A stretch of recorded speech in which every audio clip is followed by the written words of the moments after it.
উফ, যা গরম পড়েছে। ডাবটা খেয়ে নাও।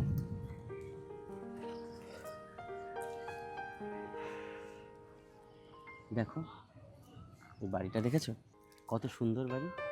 হুম। আমারও স্বপ্ন আছে এরকম ছোট্ট একটা বাড়ি হবে আমাদের। ভালো কথা। এই মাসের মাইনেটা ঢুকেছে তোমার? হ্যাঁ, কালকে ঢোকার কথা ছিল, কিন্তু আজকে সকালবেলায় ঢুকলো। তাহলে আমাকে এক্ষুনি চটপট 5,000 টাকা পাঠিয়ে দাও। তুমি তো জানোই প্রতি মাসে আমার একটু শপিং না করলে হয় না। একটু 5,000 টাকা পাঠিয়ে দাও প্লিজ। ঠিক আছে। এখনই নাও। থাক, দাঁড়াও।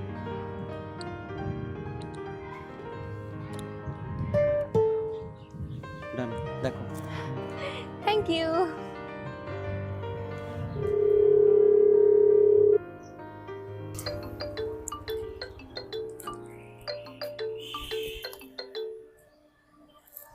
হ্যাঁ, বলো।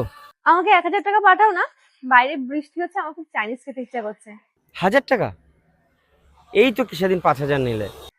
তাতে কি হচ্ছে? আমি কিচ্ছু জানি না, আমার এক্ষুনি লাগবে, তুমি তাড়াতাড়ি পাঠাও। ঠিক আছে, পাঠাচ্ছি। কি যে করে সব সময়।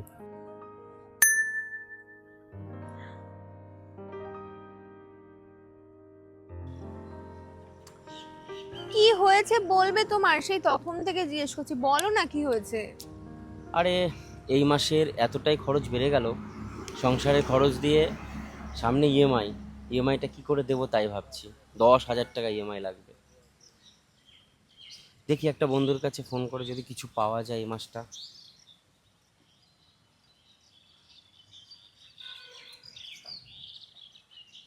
হ্যাঁ বিশ্ব, বলছি 1,010 টাকা ধার হবে ভাই, সামনের মাসে মাইনে পেলেই দিয়ে দেবো।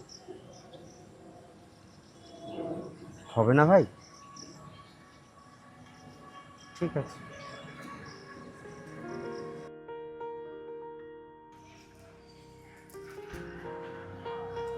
হ্যালো, বাবন। বলছি ভাই, 1,010 টাকা। তুমি টাকা কোথায় পেলে?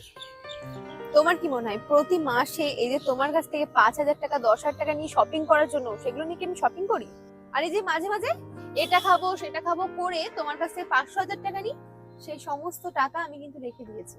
আমি তো জানি তোমার স্যালারি অনেক অল্প, তোমার সংসারের সমস্ত খরচা চালাতে হয়, তাহলে আমি এগুলো দেখবো না কে দেখবে? হুম, চলো।